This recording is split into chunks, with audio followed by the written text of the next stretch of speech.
Film ini diawali dengan seseorang yang bernama Mike Enslin. Mike Enslin ini seorang penulis sekaligus investigator supranatural. Mike mengunjungi sebuah motel yang katanya bahwa ada hantunya. Nyatanya setelah dikunjungi tidak ada apa-apa dan tidak terjadi apa-apa. Scene berganti pagi hari. Mike pergi ke suatu tempat untuk acara besarnya, yaitu rilisnya buku baru dari Mike Enslin. Setelah dari acara besarnya itu, Mike pergi ke pantai lalu bermain selancar. Lalu Mike melihat suatu pesawat di atas dan tanpa disadari, ada ombak yang menghampirinya dan menghanyutkan si Mike. Dan syukurnya Mike masih bisa terselamatkan dan tersandar di tepi pantai.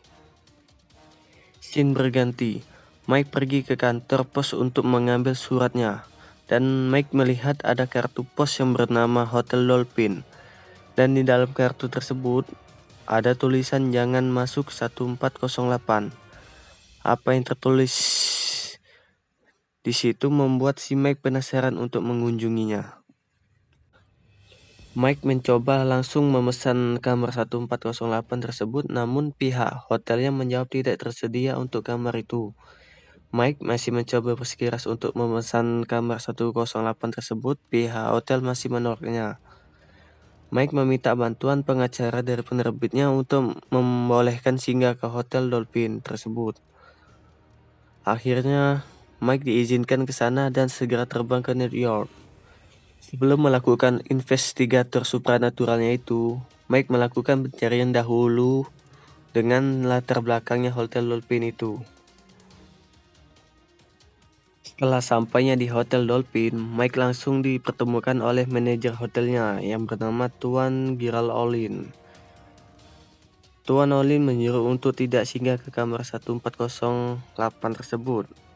Tuan Olin menawarkan kamar yang lebih mewah dari kamar tersebut, tanpa biaya tambahan dan bisa mendapatkan minuman mahal tersebut.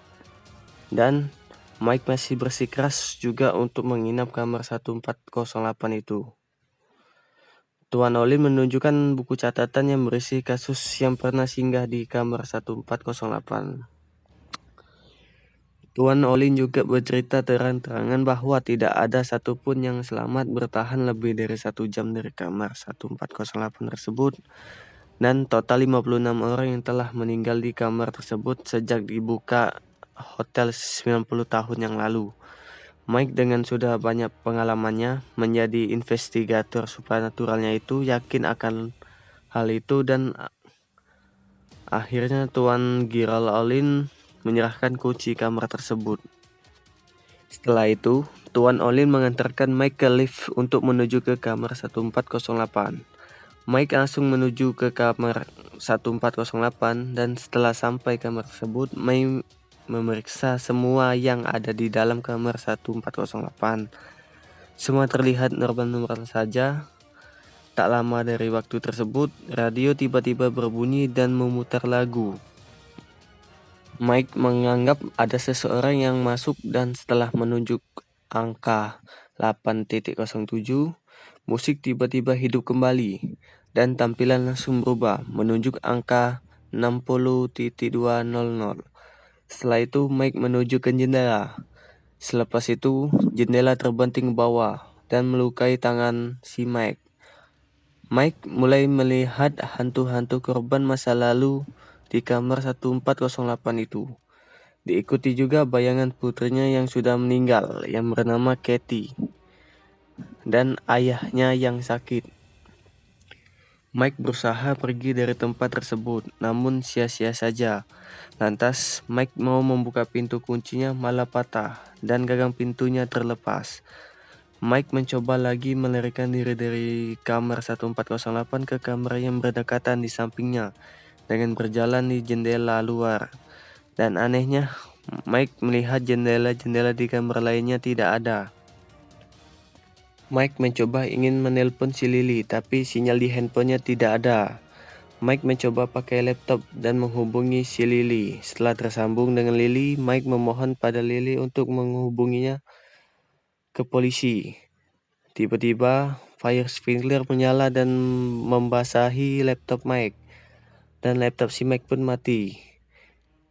Mike mencoba memanjat melalui saluran udara untuk mencari jalan, malah memicu serangan dari mayat dari seorang pengusaha yang bernama O'Malley. Suhu di kamar juga tiba-tiba menjadi 0. Seketika kemudian laptop Mike mulai bekerja kembali. Lily mengatakan kepada Mike bahwasannya polisi sudah memasuki 1408, tetapi kamar itu kosong.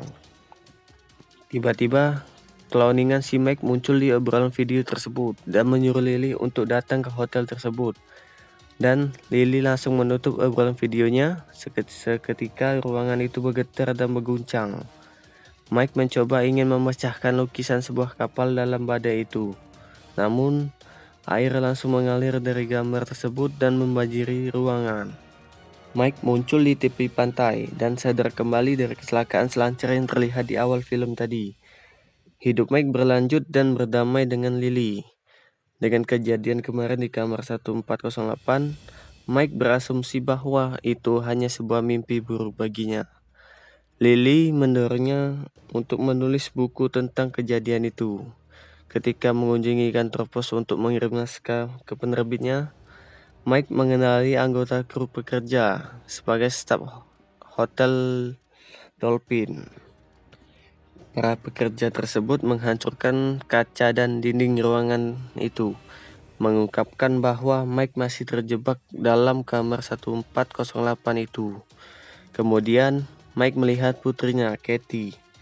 Mike memeluk dan menggenggamnya dan mengatakan, "Aku merindukannya." Lalu Katie menjawab, "Aku juga merindukanmu." Tiba-tiba Katie meninggal dan menjadi debu. Ketika hitungan mundur telah berakhir, ruangan tiba-tiba menjadi normal dan radio jam reset atau menyetel ulang menjadi 60.200 semula. Lalu, operator hotel menelpon si Mike dan Mike menjawab, "Kenapa kau tak membunuhku saja?"